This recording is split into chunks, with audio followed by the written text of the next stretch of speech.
Playing Bigger, Playing Beautiful, the heart-centered way, where entrepreneurship meets spirituality, explores the intersection of personal fulfillment, spiritual growth, and business success.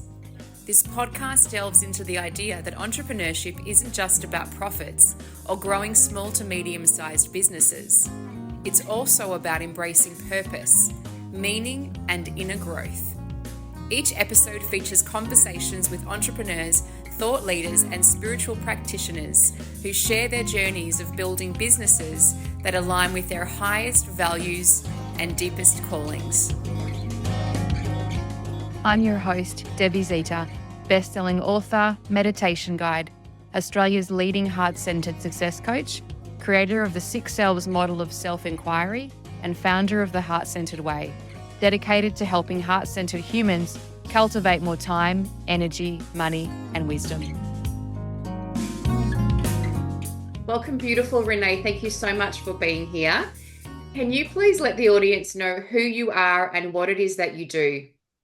Yeah, absolutely. Thank you for having me. It's so lovely to just be in your space and to see your beautiful face and share with you. I am Renée Mayne, and I've dubbed myself as the Queen of Transformation. Cool. And so what I specialize in is really igniting the wildfire in women and bringing them back to that purpose, that passion, that permission, and that pleasure.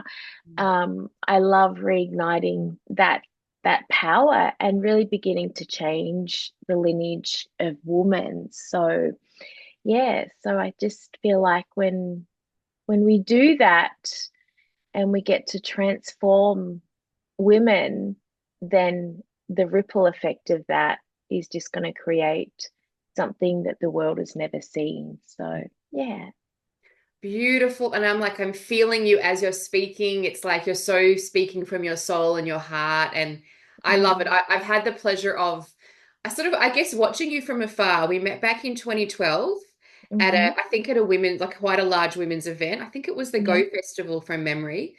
And we stayed in touch, then kind of saw each other online. And I've seen you through these different evolutions. And there's just always this level of deep authenticity, this level of trust within yourself and those around you. And sexy, bold, tenacious, grit, passion, like those are the words that come to me when I'm thinking about you. And the world needs more of that, which is part of why I wanted to have you on and share this like deliciousness of you and what you do and, your work and the book and other things that you have. So we can highlight how amazing you are and the work that you do truly is. Oh, thank you, beautiful. Thank you. And those reflections are just, absolutely stunning. Gorgeous. So I have a question for you, which is, what does playing bigger, playing beautiful mean to you? For me, that means getting the fuck out of your own way and owning your freak and owning all the parts of yourself that you think are crazy and unwanted and ugly and messy and wild, and just allowing yourself to be this fully alive, whole, fully expressed human who trusts themselves and this everything that their soul created them to be, which is absolutely exquisite. Why would you want to change that? Why would you want to alter that?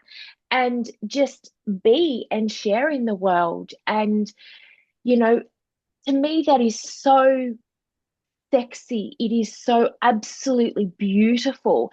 And the bigger part is just like allowing us to, like, as I say, just get out of our own way. And because when we can get out of our own way, we can actually be of service, because the bigger part is recognizing that our service and how we show up in the world, it's not actually about us. And as soon as we make it about us, we can't play bigger. We can't live bigger. We can't be bold because we've made one vital mistake, and that's making it about ourselves. And it's just not about us. Yeah, so beautiful. I have so many things that I want to share and so many questions to ask you. Um, let's go to if we've got someone who is, maybe new to this work, like new to personal development, new to self-inquiry, and in particular, maybe new to understanding that kind of like that space of, that fire and what you're talking about, what you're about. Mm, How do we get out of our own way? Like you mentioned, get the fuck out of your own way. What mm, would be, and I know that's different for everyone, yeah. but what does that mean? What does that look like, feel like to that woman that's like, I want to so badly, Renee, but how? Yeah. And it's such a beautiful question. So thank you for asking that, because what I mean by that is, and I think that's it. That's the biggest thing, is because it's how, like, everyone has this want, everyone has this desire, but how the fuck do we do that, right? And we hear from, a lot of people who are like so far on the other side that it doesn't seem achievable and obtainable, and they don't really share the how and how we do that. And I think that's what I love about us and what Yeah, we do, is because we provide the actual freaking steps, which yeah, are really important, for the other 99% of the world that aren't way over there. yeah, um so how my first go-to is, I say, like, if I was to just peel back all the layers, right? Because there's a yeah, part of me that says just think into the hips, but even that is going to feel really foreign to a lot of people. yeah, So my absolute first step is to dissect the notion of self-love, right? And so we talk about just practice self-love, and it's this really novice cliche term that is thrown around, like, what even is self-love? But I find that there's steps before self-love, that's the how. So for example, it would be maybe self acceptance, mm, self awareness, yeah, self respect, some self courage that will then ignite self confidence, mm, right? And so all of these steps are building blocks and pieces that we can bring in that bring us to this beginning of love, mm. right? Because the truth of the matter is that we do a lot of crazy shit in the name of love.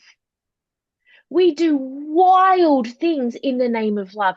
How we love other and how we've been loved can be pretty bloody warped, Uh, right? yeah, I'm like, share it, don't share it. There's that part of me, but it's like, you were talking about get the fuck out of your own way, and I'm thinking about my own journey. Yeah, And I got the fuck too out of my own way. And yeah, I actually really gave so much to others in the form of something that was very warped, that mm, was actually traumatic. And so yes, I think, and I don't know who this is for, but I often feel like we're yeah, talking directly to the right people here. So whoever this is for, absolutely, you'll get it. And if that's you, my love, that's okay. If you're just starting to notice, maybe this isn't healthy. Maybe mm, I'm too loving. Maybe I'm too giving. Maybe that's not love. Maybe that's actually toxic. yeah, Because also, I think those words are thrown around a lot. yeah, And when you're actually a coach, a therapist, you're licensed in some way, and or you've also been through significant trauma and yeah, abuse, there's a yeah, difference. So a girlfriend yes, not calling you back for 3 days isn't abusive. That's they're yes, probably busy. A husband coming late for dinner and the dinner's burnt is not abusive or traumatic. It's frustrating. mm, We're yeah, taught there's different, and it's not to negate what we go through. So no, where I'm going with this is if you're in that space where you're recognizing the gap, like, oh my goodness, I mm, think I'm hearing what Deb and Renee are saying. mm, I think I want to offer, like, it's okay to be in that gap. That means, oh my God, we celebrate you, we love you. You're on the yeah, start of yeah, that next layer of your journey. We Yeah, hold you in that space of the gap. Does that resonate with you, Renee? absolutely. And there's a part of me that's like, we're always in the gap, Yeah. right? Like we are constantly in the gap. Yeah. And this idea that we have somewhere else to be is setting us up to feel constantly flawed Mm. and like we're failing, like we've got somewhere to be when we just don't, right? And so to pick up on what you speak to, and that's a really good thing that, that you speak to there, is because overgiving is a trauma response, Yes.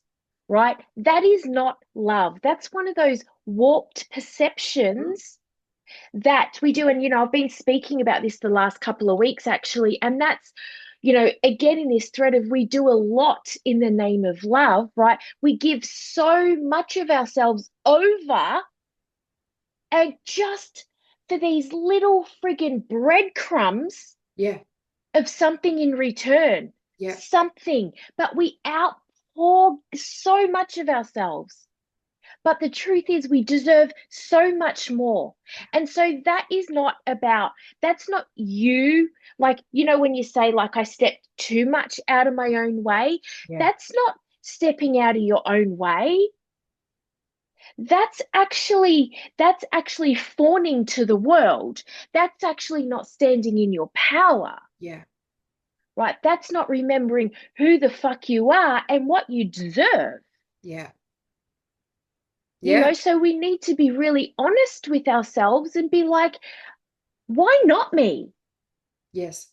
Why not me? And I deserve more. The simple fact that I am here and present,